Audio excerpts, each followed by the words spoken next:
Hello EFD squad and welcome back to the UCL review where me and Ginger go over the latest and greatest from the Champions League week just past, and my God, was this one a freaking doozy.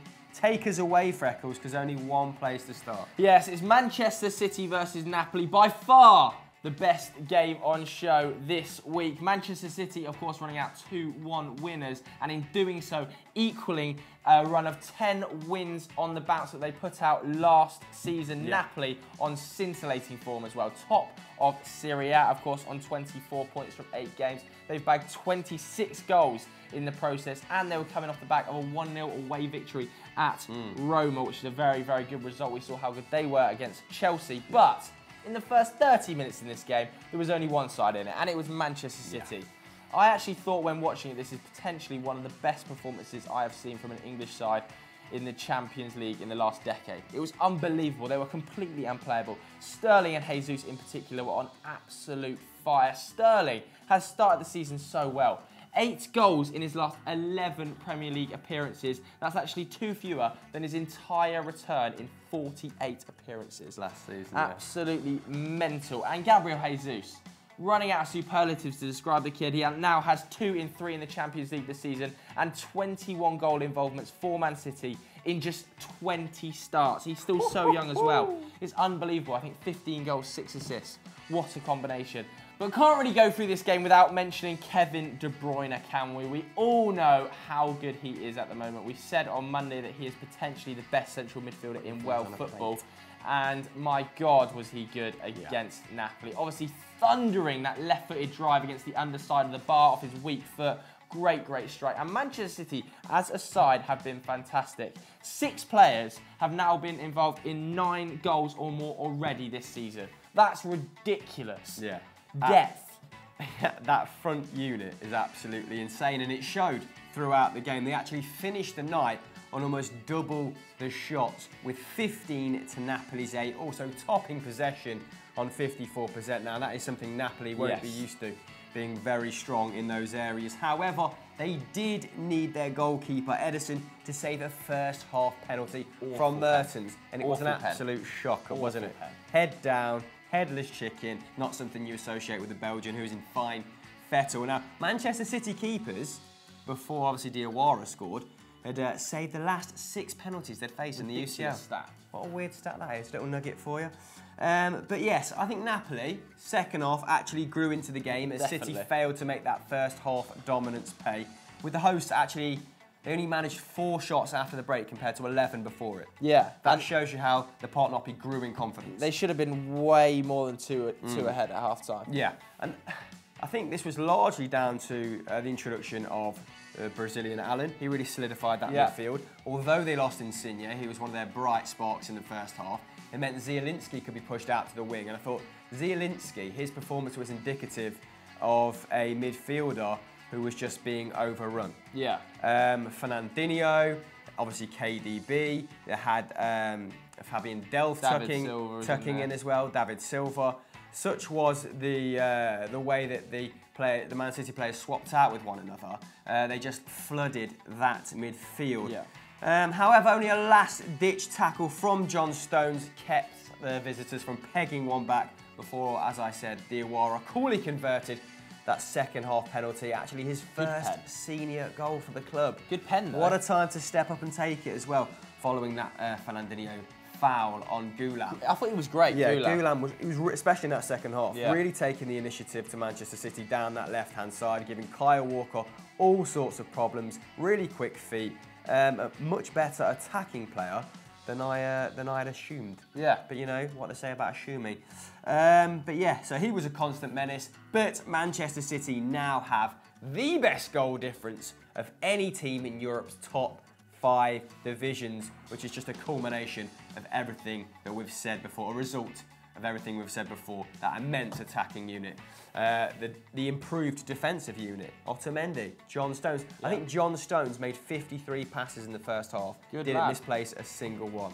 Nice. So he is in just as good form. Best skin fade game as well. Actually didn't have one this game. Really? Yeah, I noticed that. I think he's growing it out. I'm always clocked on with people's hairdos. But yeah, Man City plus 33 goal difference and now on 9 points in the group.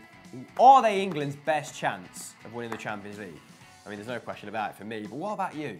Let us know in the comments below. Next up is an absolute howitzer of a tie. Chelsea versus Roma, Hamster. Yeah, and I missed it because I was watching Celtic get their back doors smashed in Bavaria.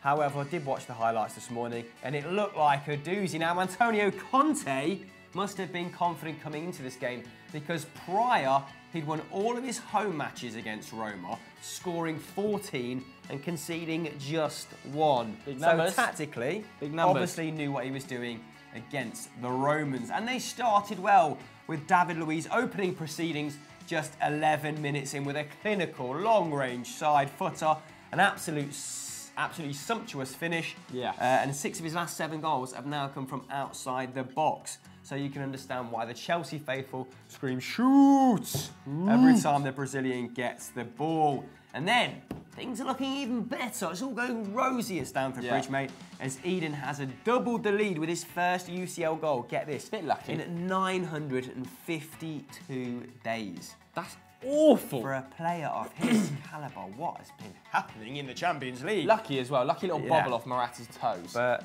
that's pretty much as good as it got for the Blues at that point.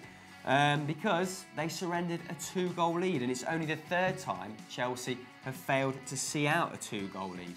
So a rarity, but it did happen. Yes. Now, the away side also finished the game with 7 shots on target to the home side's 4, and they surrendered Chelsea surrendered 60% possession in the process. So, kind of fortunate to get a point in the end. Yeah, obviously Hazard levelled, but there was some play by Roma in the middle, which was unbelievable. Alexander Kolarov obviously brought it back to 2-1 before Edin Dzeko netted his 58th goal in 100 Roma apps, and what a way to do it.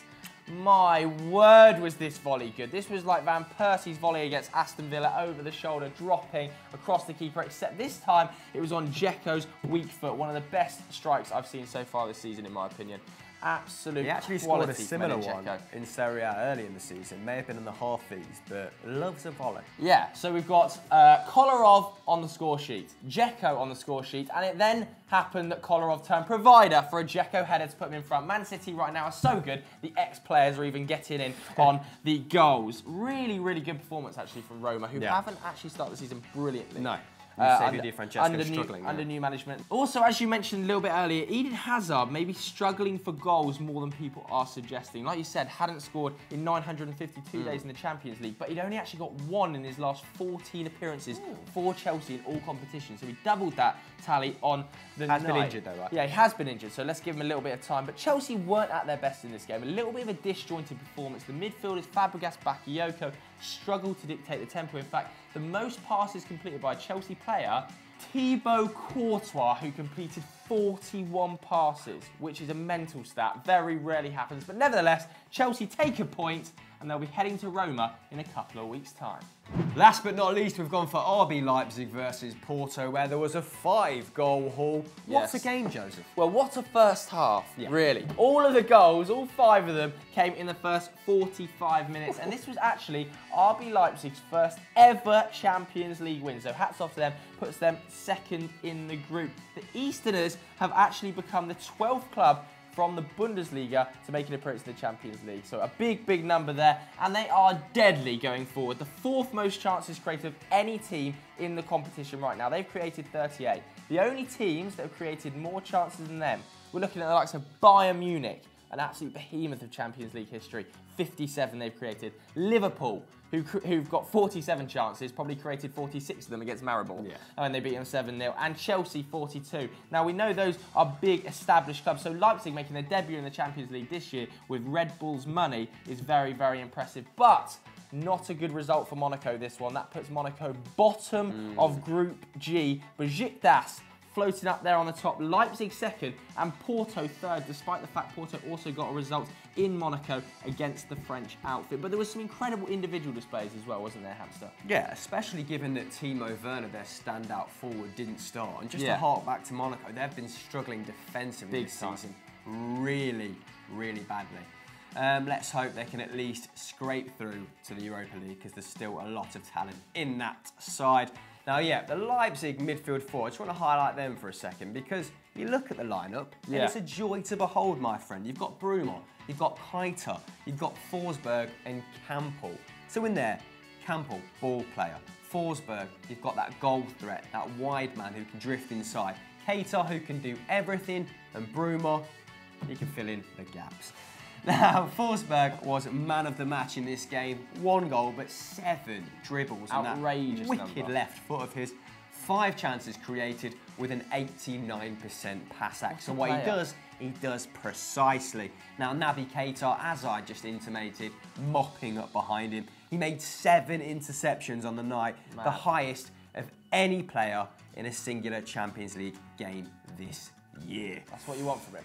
Now, Porto's standout players, again, were Aboubakar. He's been chipping in with the goals, hasn't he? An Algerian dribble master, Brahimi, who every time I watch him via the highlights, looks like a worldie. Yes. The man is absolutely gas. Zach Hilab loves him.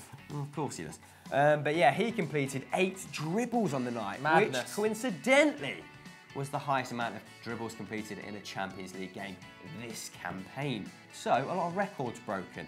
Now, imagine if that second half had continued in the same vein as the first half. I know, mate. Even more would have been broken. 10-4.